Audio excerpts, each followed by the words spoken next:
Chegamos então ao nosso 11º episódio do Lê com a Gente. Somos imensamente gratas pela presença de cada um de vocês e eu te convido, para quem está chegando agora, continuar nos acompanhando. Hoje estamos na 11ª edição, na 11º episódio do livro Quebrando o Hábito de Ser Você Mesmo. Meu nome é Lisiane Pesce, estou aqui com a minha amiga Débora. Tudo bem, Débora? Olá a todos. Vamos lá, seguindo para o 11º. Seguimos juntas, juntos, todos. Paramos então na página 89. Quando o corpo comanda o espetáculo. Aqui estão alguns exemplos práticos do corpo em estado habitual. Você alguma vez foi incapaz de lembrar conscientemente de um número de telefone? Por mais que tentasse, não conseguiu recordar nem 3 dígitos da série exigida para fazer a ligação? No entanto, pegou o telefone e observou seus dedos digitarem o número.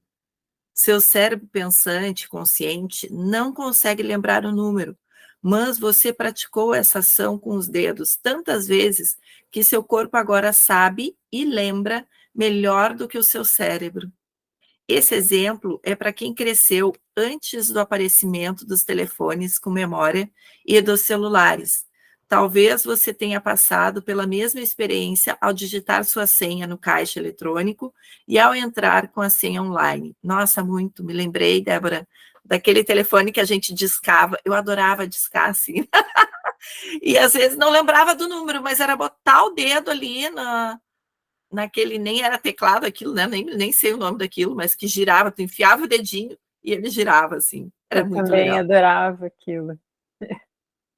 Interessante. E agora eu pensei, imagina hoje um telefone desse, as pessoas iam ficar bem impacientes, né, de esperar voltar o disquinho, assim. Hoje é tudo para Não. ontem, né? Assim, a coisa Aham. do telefone celular, da internet, deixou a gente muito querendo cada vez mais rapidez, né? Mas enfim, Acelerados, né? sim. Bem isso. De modo semelhante, consigo lembrar de quando malhava na academia e tinha um armário com cadeado de combinação. Às vezes eu ficava tão cansado depois do treino que não conseguia lembrar da combinação. Olhava fixamente para o dial, tentando recordar a sequência de 3 números, mas ela não vinha. No entanto, quando eu começava a girar o dial, a combinação surgia como num passe de mágica. Isso também acontece porque praticamos tantas vezes que nosso corpo sabe mais do que a nossa mente consciente. O corpo subconsciente se tornou a mente. Lembre-se de que 95% do que somos ali pelos 35 anos encontram-se no mesmo sistema de memória subconsciente, no qual o corpo roda automaticamente um conjunto programado de comportamentos e reações emocionais. Em outras palavras, o corpo comanda o espetáculo. Então, entendam, muitas vezes, quando a gente está nesse processo, né, de desenvolver, de convidar o novo, um novo hábito, uma nova forma de ser, de fazer, de pensar, o quanto nós temos essas programações tão instauradas em nós e o quão é importante nós persistirmos para cocriar essa memória nova, né? Então, baixar as barreiras e não ficar olhando tanto para a resistência, né? Ai, mas não adianta, eu sou teimosa, não adianta, isso está em mim, não adianta. Então, é tudo uma escolha e lembrar que é um exercício, né? Que nem um músculo, treinar um músculo. Quando o servo torna-se o senhor. Na realidade, o corpo é o servo da mente, desculpa. Por conseguinte, se o corpo tornou-se a mente, o servo tornou-se o senhor. E o ex-senhor, a mente consciente, foi dormir. A mente pode pensar que ainda está no comando, mas o corpo influencia as decisões de acordo com as emoções memorizadas. Agora, digamos que a mente queira retomar o controle. O que você acha que o corpo dirá? Onde você esteve? Volte a dormir. Eu ajeitei tudo aqui. Você não tem disposição, persistência ou consciência para fazer o que eu fiz durante todo esse tempo em que você inconscientemente seguia minhas ordens. Eu até modifiquei meus pontos receptores ao longo dos anos a fim de servi-la melhor. Você pensa estar gerenciando as coisas enquanto eu influenciava o tempo todo e a iniciativa a tomar todas as decisões de acordo com o que parece ser certo e familiar. E quando os 5% consciente rebelam-se contra os 95% que estão rodando programas automáticos subconscientes, estes 95% são tão reflexos que basta um pensamento disperso ou um único estímulo do ambiente para ativar o programa automático de novo. Então, voltamos ao mesmo de sempre, pensando os mesmos pensamentos, executando as mesmas ações, mas esperando que algo diferente aconteça em nossa vida. Quando tentamos retomar o controle, o corpo sinaliza ao cérebro para começar a nos dissuadir de nossas metas conscientes. Nossa tagarelice interna representa uma batelada de motivos porque não devemos tentar fazer nada fora do comum, nem romper o estado de ser habitual a que estamos acostumados. Cata todas as nossas deficiências, que ela conhece e alimenta, e joga uma por uma na nossa cara. Gente, é muito real isso. Muito real isso. Eu sou muito atenta, assim, às sensações, né? Porque eu tenho uma sensibilidade, porque desenvolvo isso, né? Muito grande, tenho uma sensibilidade muito grande. Então, eu sou muito sensitiva. E ao entrar em contato com o campo das pessoas, essa energia é quase como se, né, me impactasse. Claro que a gente aprende a lidar com isso no dia a dia, mas é muito interessante observar, porque ainda mais quando nós estamos focados muito nessa caminhada, né, de mudar nossos hábitos, o hábito bem de ser quem nós éramos, né, e por alguns instantes, estar muito atento, muito desperto, né, é viver desperto no dia a dia, porque as emoções, as sensações dos outros, muitas vezes, então, adentram o nosso campo, e nós tomamos aquilo como uma verdade sendo nossa. E aí nos desvirtuamos, como sentimos nos perdendo energia, né? É como se tivéssemos desestimulados, e aí começamos a entender que aquilo se trata sobre o que nós estamos manifestando. Então, é cuidar muito, é ter muita atenção a isso tudo, né? A esse estado de presença. Me veio muito de falar isso aqui.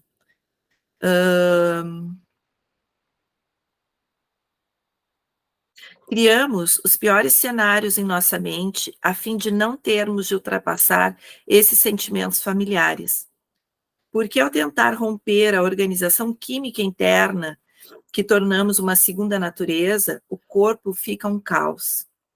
A aporrinhação interna parece quase irresistível. E muitas vezes sucumbimos. É isso que eu falei, né? Sucumbimos.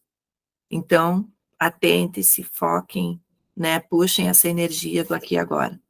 Acesse o subconsciente para mudar. A mente subconsciente só conhece o que você a programou a fazer. Já aconteceu de você estar digitando o seu laptop e, de repente, o computador começar a rodar programas automáticos sobre os quais você não tem controle? Quando você tenta usar a mente consciente para parar os programas subconscientes, olha que importante isso que ele vai falar agora, e automáticos armazenados no seu corpo, é como esbravejar contra um computador que ficou louco, com diversos programas rodando, abrindo janelas e mostrando mais do que você possa lidar. Ei, pare com isso. O computador nem vai registrar isso. Vai continuar fazendo o que faz até haver algum tipo de intervenção, até você conseguir acessar o sistema operacional e alterar algumas configurações. Neste livro, você aprenderá a acessar o subconsciente e reprogramá-lo com um novo conjunto de estratégias. Na realidade, você tem de desprogramar ou desconectar seus velhos padrões e pensar e sentir, e em seguida reprogramar ou reconectar o seu cérebro com novos padrões de pensamentos e sentimento, baseado em que você quer ser. Quando você condiciona o corpo com uma nova mente, os dois não podem mais trabalhar em oposição, mas tem que ser em harmonia. Esse é o ponto da mudança, da autocriação. E hoje eu vou falar outra coisa bem importante, porque me veio aqui de dizer que se por um acaso tu ainda se sente num emaranhado, né, de quem você realmente deseja ser, construir, ter, fazer na vida, e não consegue ter clareza, essa clareza quanto aos teus sonhos, teus desejos, ela se faz fundamental para que tu possa, então, fazer a reprogramação alinhado ao teu propósito. Mas calma lá, né? O início, muitas vezes, ele é assim mesmo. Ele é um pouco confuso, é um pouco com emaranhados, né, Débora? Um pouco aqui entre nós, Sim. bastante. Um pouco bastante. Alguns vários emaranhados. Alguns vários emaranhados. Então, aqui, ó, segura na mão aqui da tia Lise e confia.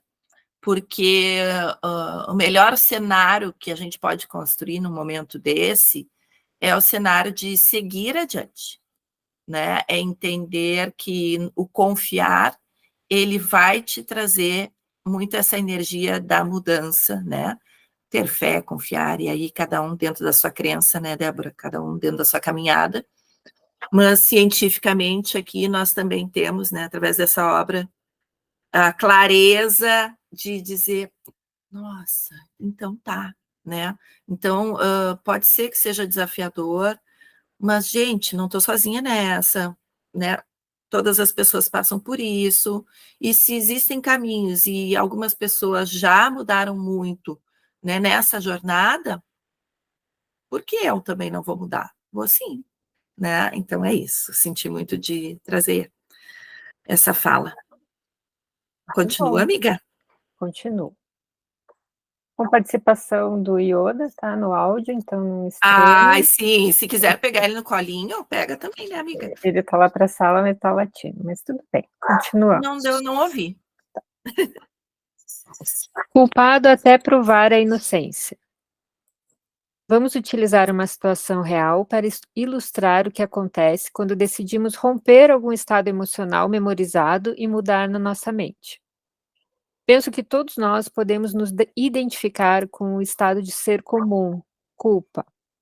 Assim, vou usá-la para ilustrar em termos práticos como esse ciclo de pensamento e sentimento funciona contra nós. Em seguida, identificaremos alguns dos esforços que o sistema cérebro-corpo fará para permanecer no controle e preservar esse estado de ser negativo. Imagine que você frequentemente sinta-se culpado por uma coisa ou outra.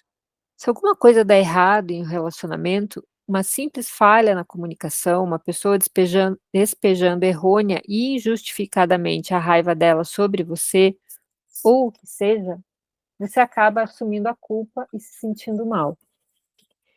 Veja-se por uma daquelas pessoas, como uma daquelas pessoas que repetidamente dizem ou pensam: foi culpa minha. Depois de 20 anos fazendo isso comigo mesmo, você se sente culpado e automaticamente tem pensamentos de culpa. Vou ter que fechar a porta aqui. Pode fechar, amiga. Fica tranquila. Eu não estou te ouvindo. Dá sequência aqui, então, dessa parte que não foi Ah, importante aqui. dou sim. Depois de 20 anos fazendo isso consigo mesmo, você se sente culpado e automaticamente tem pensamentos de culpa. Você criou um ambiente de culpa para si mesmo. Outros fatores contribuíram para isso. Mas, de momento, vamos ficar com essa noção de como seu pensamento e seu sentimento criaram seu estado de ser e seu ambiente. Daí segue ali, cada vez que você tem um pensamento de culpa, sinaliza ao seu corpo para que produza substâncias químicas específicas que constituem o sentimento de culpa. Química, gente, química, estamos falando de química. Você fez isso com tanta frequência que suas células estão nadando em um mar de substâncias químicas de culpa. Isso. Então, vou seguir. Os pontos receptores de suas células adaptam-se para poder assimilar e processar melhor essa expressão química particular de culpa.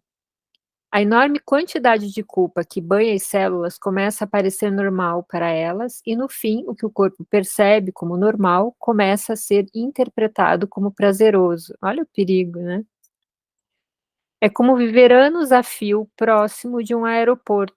Você fica tão acostumado com o barulho que não mais o ouve conscientemente, a menos que um jato voe mais baixo do que o habitual e o rugido do motor seja tão mais forte que chame sua atenção. Acontece o mesmo com as suas células. Como resultado, elas ficam literalmente insensíveis ao sentimento químico de culpa. Exigirão uma emoção mais forte, mais poderosa, um limiar mais alto de estímulo para se ativar da próxima vez. E quando esse pico mais forte de substâncias químicas de culpa consegue a atenção do corpo, suas células se animam com o estímulo, de forma muito parecida com que uma xícara de café Java causa em quem bebe o café.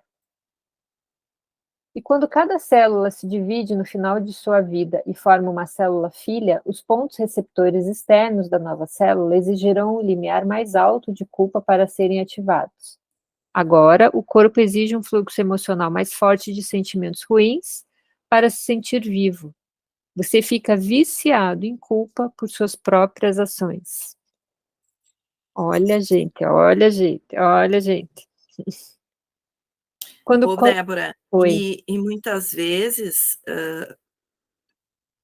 vou dizer por casos que eu conheço, muitas vezes essa culpa, ela é até uma projeção do que os nossos familiares, e aí vamos ser mais específico ainda, que os nossos pais viveram e estiveram condicionados por muito tempo experienciando culpa, digamos que culpa por abandono, vindas de traumas, né?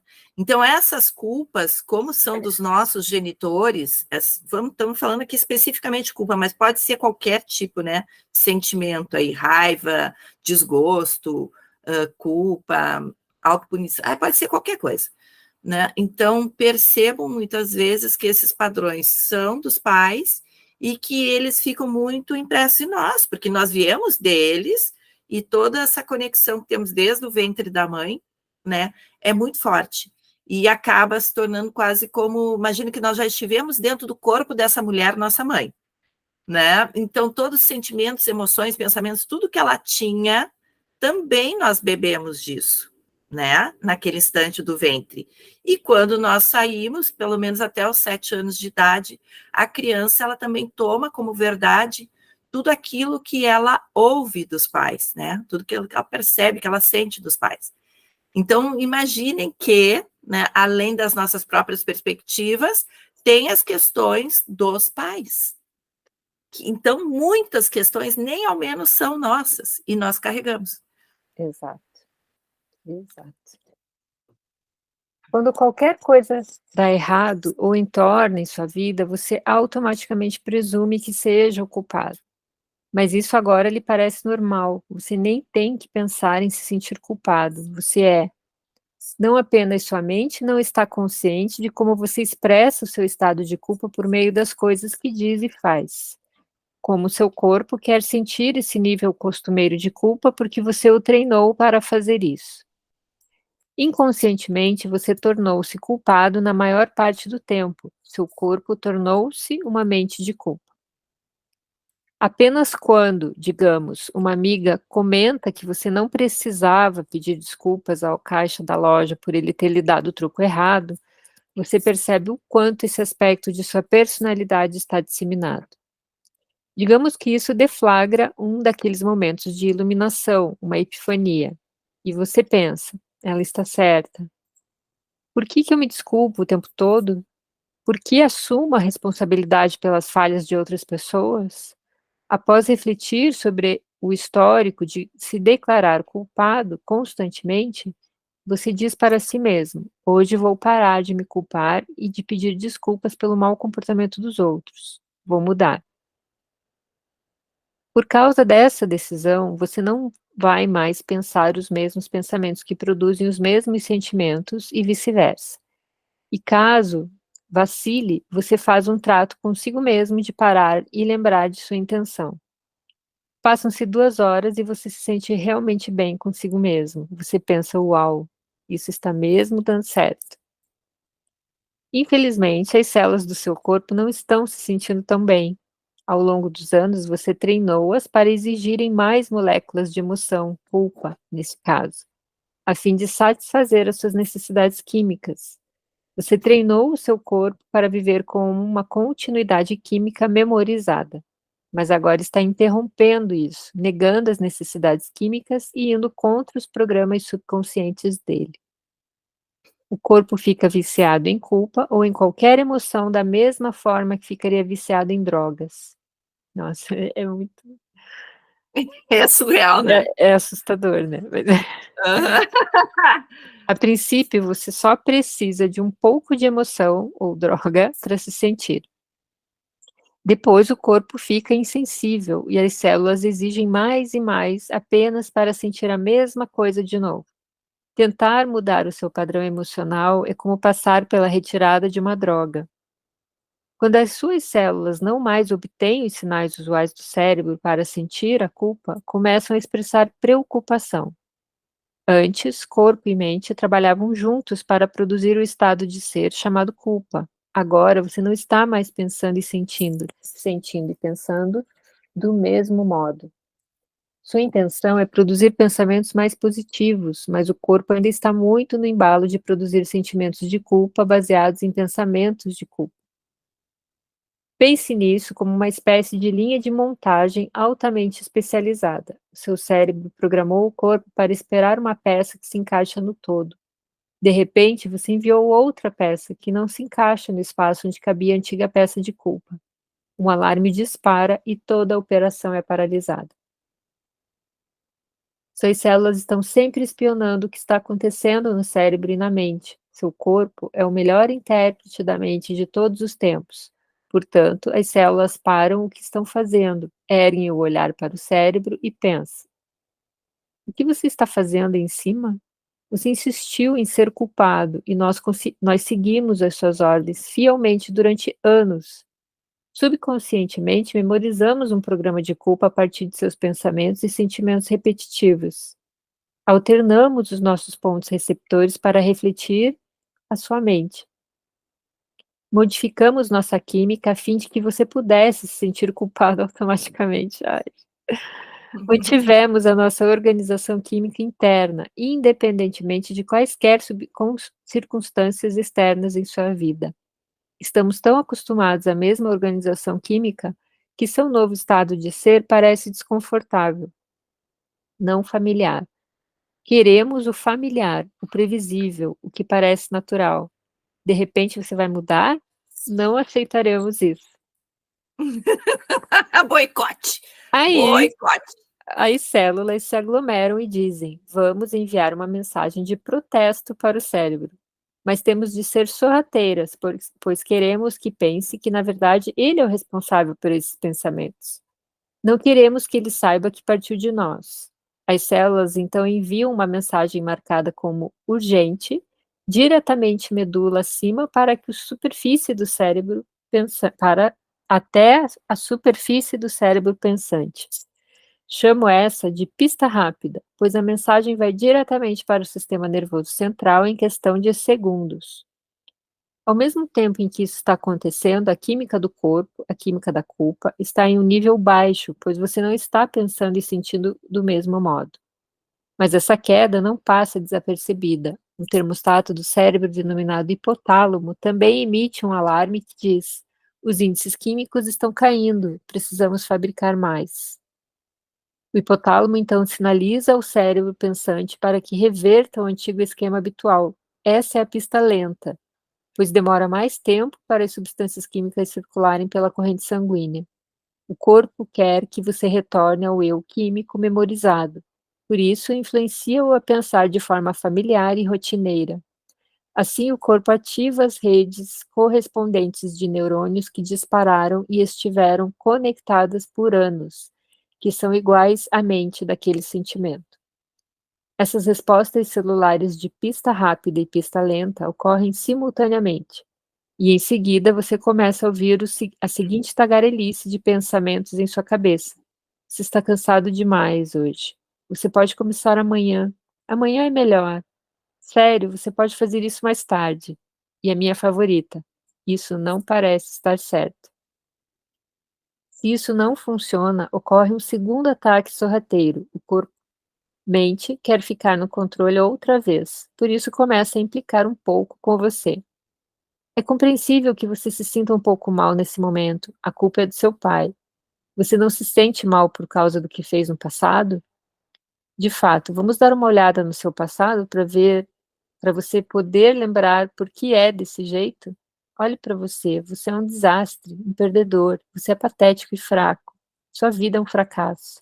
Você nunca vai mudar. Você é muito parecido com a sua mãe. Por que simplesmente não desiste? Enquanto você continua nessa terribilização, o corpo tenta seduzir a mente para voltar ao estado inconscientemente memorizado. Em nível racional, isso é absurdo, mas obviamente em algum nível é bom sentir-se mal. No momento em que ouvimos essas subvocalizações, acreditamos nesses pensamentos e respondemos sentindo os mesmos sentimentos familiares. Instala-se uma amnésia mental e esquecemos o nosso objetivo original. O engraçado é que realmente começamos a acreditar no que o corpo está falando ao cérebro para nos dizer. Imergimos novamente naquele programa automático e retornamos a ser o nosso antigo eu. A maioria de nós consegue identificar esse cenário, não é diferente de nenhum hábito que tentamos romper. Quer sejamos viciados em cigarro, chocolate, álcool, jogo, fazer compras ou roer as unhas. No instante em que cessamos a ação habitual, irrompe o caos entre o corpo e a mente. Os pensamentos que adotamos estão intimamente identificados com os sentimentos de como seria experimentar a indulgência. Quando cedemos aos desejos, continuamos a produzir os mesmos resultados em nossas vidas, pois mente e corpo estão em oposição. Nossos pensamentos e sentimentos trabalham um contra o outro, e se o corpo tornou-se a mente, sempre seremos presas de como nos sentimos. Enquanto usarmos sentimentos familiares como barômetro, como o retorno de nossos esforços para mudar, sempre nos dissuadiremos de novas possibilidades. Jamais seremos capazes de pensar maior do que o nosso ambiente interno. Jamais seremos capazes de visualizar um mundo de possíveis resultados diferentes dos resultados negativos de nosso passado. Nossos pensamentos e sentimentos têm todo esse poder sobre nós. Fantástico. Assustador, mas real, né? E compreensível, né? A gente lembrar de qualquer momento que a gente tentou mudar um hábito, mudar uma forma de pensar, o quanto existiu resistência, né? Não é difícil, né, de lembrar. Tu sabe que tu fala assustador, mas eu, Lisiane, não sinto assustador. Eu sinto uma imensa gratidão e felicidade quando eu leio esse tipo com tanta clareza, né, esse tipo de explicação. Porque eu me lembro que quando eu me lembro de uma vida inteira, né, que eu tenho déficit de atenção e aí sim, né, quando eu descobri o que era o déficit de atenção e tudo que eu já havia passado sem nem ao menos saber, né, que era isso, eu me lembro que eu fui tomada por uma sensação também de gratidão e felicidade quando eu descobri que o déficit de atenção existia. porque é como se eu tivesse finalmente a oportunidade de entender que aquilo não era eu, não era simplesmente a Lisiane no planeta que estava se sentindo daquele jeito e funcionava daquele jeito. Então, para mim, foi libertador, né? Então, é a mesma sensação que eu tenho quando eu leio isso tudo. Eu penso, nossa, isso é libertador, porque é claro que nós temos muitos sentimentos e muitas emoções que nos convidam e vão nos convidar por um longo período de tempo, e por isso que olharmos para nós mesmos, traçar essa jornada do autoconhecimento, né, e dessas reprogramações, se faz fundamental. Mas é isso, nos trazer para esse momento, que nem eu falei lá no início, né? É nos convidarmos a esse estado de presença e entendermos que essas oportunidades, elas não nutrem a culpa, não devem nutrir culpa, ressentimento, remorso, por tudo que, digamos, fomos até aqui, né? Se permitam abrir esse portal de infinitas possibilidades, agora tão claras, né? E nos dando a mão nessa nova direção. Para mim chega a ser muito poético, assim, e muito maravilhoso mesmo. Não que eu diga, isso é fácil. Não digo isso, porque isso seria uma mentira. Para mim, ao menos, não foi. Hoje é um pouco mais leve, e em função de toda essa consciência, mas ele ainda é um processo, e eu percebo que ele sempre será um processo, mas é um processo mais fluido, um processo mais rápido, e naqueles níveis da minha vida onde isso se torna mais desafiador, é onde eu vou colocar minha maior dedicação, né? Eu entendo, aqui agora eu já tenho mais facilidade. Quais foram as energias? Já estou dando até várias dicas aqui hoje, né, Débora? Coisas que a gente vai fazer num estudo mais direcionado, um estudo mais tete a tete com vocês, que isso tudo vai acontecer e nós vamos divulgar e vocês vão saber. Mas é isso, né? Então eu pego toda essa energia de tudo que eu já trouxe mais leveza para minha vida e dou um check aqui, né? Ó como eu consegui, ó como eu fui, olha o que eu fiz. E aí então traço estratégias para essa nova direção das coisas que ainda são mais desafiadoras. Tudo isso baseado aonde? Nas minhas metas, né? Nos meus objetivos, nos meus sonhos. Então, e isso a gente faz através do autoconhecimento. Bem-vindos. Não é mesmo? Isso. E então nós vamos encerrar hoje aqui. Hoje eu falei um pouquinho mais, mas é isso mesmo. Eu confio muito na minha intuição, confio muito em tudo isso que está acontecendo aqui nessa leitura. Agradeço imensamente, peço que tu deixe aqui também as tuas reflexões para nós, as tuas perguntas, para que a gente possa colaborar com vocês também nesse sentido. Se tu ainda não segue essa página, então te convido a seguir e enviar para mais pessoas que também estão nesse desejo dessa caminhada do despertar. E é isso, né, Débora? Isso aí. Vamos, Um grande seguimos. Seguimos. Um grande beijo e até a próxima. Tchau, tchau. Tchau, tchau.